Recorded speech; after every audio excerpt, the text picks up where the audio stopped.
Happy Sunday. This is Jensen with Soft Edges, and this is your reading for the week of November 17th to the 23rd, 2025.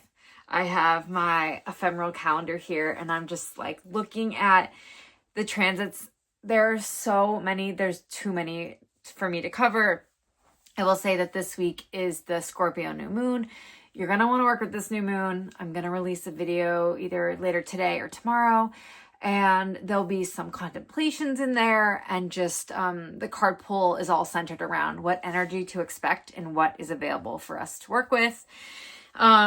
Additionally, Mercury moves back into Scorpio, and in the middle, I should say the end of the week on the 21st, the sun moves into Sagittarius. So we're at the tail end of Scorpio season. Has it been a doozy or what? The Mercury Sun Cazimi happens on the 23rd. Is that the 23rd? That's a lie. It happens on the 20th on Thursday. And there's a gazillion other transits happening at the same time. I won't get too deep into it. We'll let the cards kind of speak for themselves. But there's an invitation here for us to sit with, how did Scorpio season go for us? How has it felt to go deep and just be confronted with, I would say, challenging emotions around things like grief and the areas of ourselves and humanity that we reject. I mentioned this in the new moon video that'll be coming out whenever it comes out.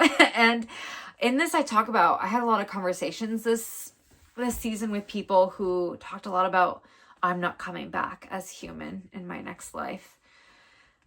And there's a lot for us to contemplate and work with there around how things feel really hard right now. And there's grief in that, and there's confusion and sadness, and fear. Fear feels really important. Feels like a Scorpio word. And because Scorpio is related to things that are taboo, it makes me think of things that we hide, right? Like sometimes we hide. A lot of times we hide the things that we're afraid of, or like things that we're ashamed of. And all that comes up this season. And Sagittarius comes in a lot of ways. I think that Sagittarius comes in and all of a sudden we're really communal, right? Like it's holiday seasons or with a lot of people. And it can be easy to just be like, all right, well, I'm glad that's over with regarding like Scorpio season. Yeah, part of me thinks that we're not going to be able to do that this time around. Like we're still in the midst of the retrograde, Mercury retrograde, and Saturn retrograde, and Jupiter retrograde, and Neptune retrograde, and Uranus retrograde. And we're doing a lot of revisiting right now. And I feel like the Scorpio season might bleed into a little bit of the Sagittarius season. But before we jump on our horse and move forward, I hope this invitation lands for you the way it should, that we take some time to really sit with wrapping up some stuff around things that came up for us this season that were really crunchy and hard to sit with. Yeah, I feel like I can go on and on about the transits and all the other stuff, but let's get into the cards because I think that they will give us information that we can work with for this final wrap up of Scorpio and just navigating this retrograde and Mercury retrograde, I should say, and how we can enter Sagittarius season and maybe not let the horse, the cart get before the horse is what's coming through right now. So yeah, let's get into it. Thank you as always for being here. This is like just an absolute joy and pleasure, and I can't believe I get to do this work. So yeah, thank you so much for your ongoing support, and I hope this lands and resonates the way that it needs to for you this week. Alrighty, let's get into it. This week we're working with the Cosmic Slumber Tarot. We're working with the Color Visions Oracle. Oh, I'm doing a walkthrough of this soon. This deck, amazing. And this other deck, Viator Somner. I can't ever say the name of this, but I also absolutely love this deck. So let's start by using the Color Visions deck, and we'll ask, like, what is the overall theme of our week this week? This one is ready. Bardo. All right, maybe I'll stick this like right here. We got Pluto. We got some Earth energy going on here. We have the skeleton and mycelium. I'm excited to see what comes up there. Maybe I'll flip this over too. Ooh, I'm going to take it and put that here. We're also working with anger. Okay. All right. Let's see. Using the Cosmic Slumber Tarot to ask energy of Monday, Tuesday. What can we expect for Monday, Tuesday, for a week this week?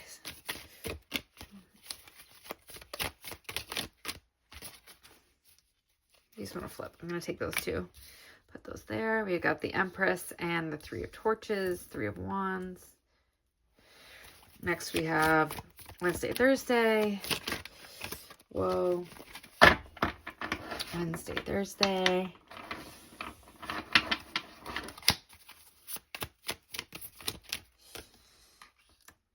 Temperance. Oh my gosh. All this major arcana energy.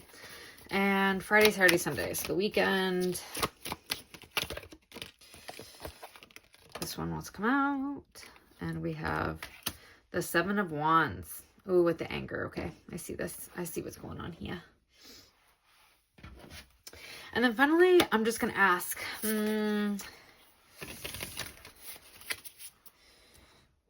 what is this showing us?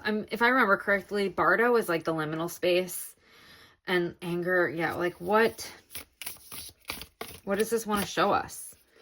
Oh, be vigilant. Okay. And illusions. Wow. Okay. Let me just get situated and then we'll get into the reading. There's nothing about the energy this week that feels light, to be honest. Without getting into anything, I'm about to read from the guidebook for these two. There is a sense of us wanting to be aware of what's going on around us, where we're at. And being absolutely fucking confused. Like illusions with the Bardo, which reminds me of the liminal space, is we're like, what is happening? And like maybe some frustration happening because of this confusion of the like lack of clarity. Maybe not confusion, but lack of clarity feels like a more accurate word. So let's just see what Bardo is. Yeah, it talks about being in the transitional state. It is the limbo or being in purgatory. It has the Pluto glyph on it because it rules over the 8th house, which is where Uranus, this like planet of shakeup, is going to be during the exact new moon that's happening on the 20th. And there's this like transformative energy that's being brought to the 8th house, whatever that is for you, but also it's making me think of like in the new moon around our connection to like structures and other people's money and our money, because the 8th house does rule other people's money and loans and finances. It also talks about like this pause energy, and I like the pause energy with the Vigilance card because her eyes are shut, but her third eye is open. And in a pause, we're able to just really tune into where we are before moving forward. I'm looking at this energy for this week, and I'm going to give a prediction of perhaps not moving forward with things this week. Like I see Mars here, but I'm getting more of, instead of an action-oriented energy, of like frustration. I'm getting like tension of being still, tension around being still. So this Bardo can also talk about how painful it can be when we're in the process of the death rebirth process, and to sit with. I think this reading is going to be, I think I'm going to not start because we've already started, but say this week's reading might feel painful for some people. And believe me, it might not land for you personally in the ways that I'm saying, but for someone this week could be really painful for you because you're becoming really aware of something that is dying away, or an area that you felt really stable and secure, or you thought is not that. And you're being invited to pause and look within. And I think that's really uncomfortable for a lot of people. Like, we spend so much time distracted and paying attention to other things that to sit with our own pain seems impossible. It might bring up anger. And just there in this illusion card too, it's making me think of the ways that we can use the energy of this week to reflect on, is this mine? So if you're experiencing pain in your body, is this my pain? If it is, thank you, pain, for showing me what I need to know, what's dying away, where I need to focus my energy. If it's someone else's pain that you have been carrying, which might be through lineage and ancestry. Again, this is like, we're ending Scorpio season, which talks about, you know, the ways in which we've carried things through our ancestors. There can be anger here, and how can we express that in a way that allows it to finally move through? Yeah, this anger card also talks about like using ritual to release pent up anger, because again, this anger, I'm getting a sense, is really creating issues in a lot of people's body. Like, are you noticing more pain lately? Are you noticing weird ailments? Or you keep getting hurt? Like, these are areas that have pent up anger and that are ready to be released. And through this pause, I think that there's a big invitation for you to lean into this anger, like see this monstrous side of you in order to transmute this. It's time. It's time. Like, let's close out Scorpio season being able to at least have laid an eye on the shadowy parts of us, our monstrous selves, where we're angry, where we're ashamed, and transmute that in some way. In the guidebook for the Color Visions Oracle, the creator says, like, consider primal scream therapy, punching a pillow, boxing, or another form of intentional or controlled release. When you have exhausted your reserves of anger, practice a compassionate meditation or healing exercise. Yeah, and in the new moon reading in Scorpio, the Scorpio new moon reading that will be released, there is some vulnerability that comes up in the reading this week, and that we're going to have to lean into. Or I won't say you have to. I'm not going to should you, but there's an invitation for us to lean into, because I see this volcano here, and the volcano is just like this raw eruption.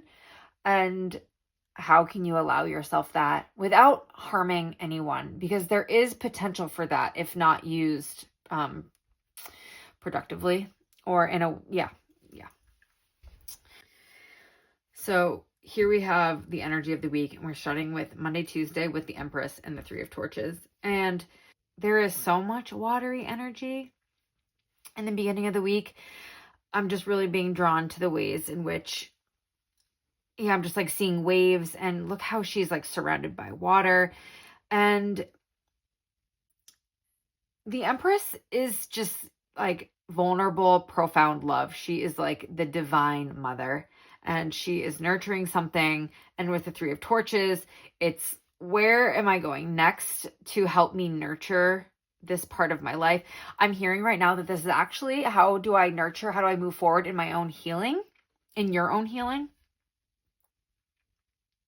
So you're like, you've spent Scorpio season becoming really aware of patterns and just grief that's come up for you, and more challenging emotions. And you're not afraid of the water. You're not afraid of the depth. You're not afraid of the emotion necessarily. And there is a desire for you to transmute it in some way. And the beginning of the week looks like perhaps spending time calling in a way to transmute the more shadowy parts of you, the healing that needs to occur in order for you to be able to move forward and enjoy the bounty of self-love and love with others. There's ways in which we might not be accepting love, or you might not accept love at this time from family or a loved one or a potential new loved one. And there's healing to be done here. And I love that there's also the Three of Torches that invites us to look further into where do I go next with this. Midweek, Wednesday, Thursday, we have the Temperance. And I love this. I'm seeing this as like Scorpio, because Eagle is like the highest form of Scorpio with this Leo lion, and just the tension that can occur sometimes with that, with the pride that we have, but also the ability to see the minutia and the big picture. Like there's a stare, and we're going to have to like elevate our perspective in order to, perhaps, if we're like leaning into this theme of healing and the emotional healing, of how do we balance this deep healing and get a different perspective, and also be like living in our day-to-day lives and being so activated. Here's the Mars, activated by people and activated by things that are happening in the world right now. There is balance required for this. And I love that this creature's eyes are closed. And again, I'm being drawn to the Vigilance card, where invitation for stillness. This is an invitation every week since I've been recording these. But like concentrated midweek, invitation on stillness, to be able to understand this in between, this liminality. Here's the Bardo again, that's occurring between this higher vantage point and like the day-to-day lives, or your day-to-day life that you're experiencing. Like contemplating coming into the body enough to feel into, how do I feel right now? And also what, again, we said this earlier, what is mine and what is someone else's? And how do I separate the two in order for me to continue to do the work to climb upwards? Towards the end of the week, we have a more of an interesting energy. We have the Seven of Torches. And I always think of the Seven of Torches as having to defend ourselves against others. Like the Six of Wands talks about success, right? And how we've achieved success. And the Seven of Wands always makes me think of people attacking us for our success. So maybe there's two things coming up. If we're still following this along healing, like you're spending the week calling in opportunities to do this healing, and you're starting to feel into the balance between doing this healing and still engaging in life. Like, yeah, that feels really good actually, now that I'm saying that. And then towards the end of the week, here comes this like trigger. Someone, something, a situation that comes in and challenges us after we felt like we've done all this work. And I'm just getting this vision in my head of it feeling all of a sudden like someone pulled a card out of the card house that you would build, and all of a sudden everything is collapsed. And this is like really triggering. And maybe that's where, if you hadn't been able to transmute earlier in the week, the anger, that might come forward. Another thing that just came through, especially with the illusions, is there might be some confusion around who's the villain here. Like, is this person just triggering you because there's a part of you, there's another layer, there's a new layer of depth for you to realize about your own healing? And this person just came as a catalyst to show you that. Ooh, that is big. That's intense. How can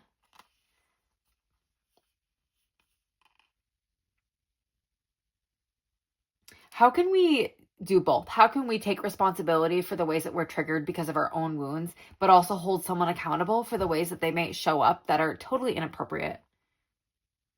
I'm also hearing that someone might feel confused towards the end of the week. Like, I'm getting gaslighting energy. Like you felt clear about something, and then all of a sudden you don't, and just someone's making you question yourself. And it's frustrating. This week feels intense. I just don't know any other way to say that. I feel like last week's reading was a little bit more soft, and this is not the case, and that's okay. That's the reality. And again, this might not show up for you this intensely, right? Like this might be a more of a smooth transition, or something that's happening beneath the surface, which is totally possible because it's Scorpio. But even though it's happening beneath the surface, it's still impacting your life. That is so important for us to remember. There is something that I'm being called to reiterate, to just like wrap this up, that the way through this is to just be really aware.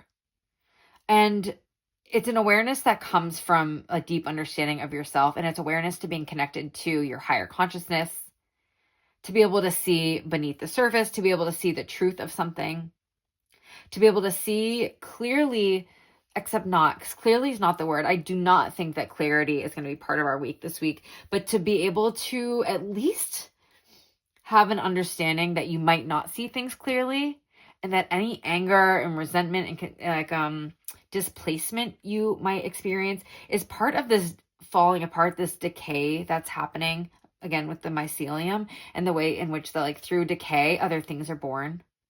This is so perfect for the end of Scorpio season, of just like the things that compost are what nourishes the soil for later. And just knowing that sometimes when things feel hard, it's because it's just part of the cycle, and it's part of the feeding, the death, rebirth cycle in order to nurture what's coming next. I usually ask what gift is available, and I'm being called to do that again now. And the gift that's available to us is the gift of movement. And maybe this is just that, is the gift is that we're able to move on from some things that we might have been feeling really stuck. And because there's multiple trains, I get a sense of two things. It happens really quickly. And second of all, that it's not just one thing, that this week a lot of things are moving through, and there's so much blue in this part of the oracle cards. So again, maybe through conversation, because blue makes me think of throat chakra, through conversations with loved ones, with others, with your journal, with, I don't know, your voice note app, like through conversations, being able to hear yourself and find some truth in your own voice and your own knowing. Thank you so much for being here for this reading this week. Good luck, and I will see you on the other side.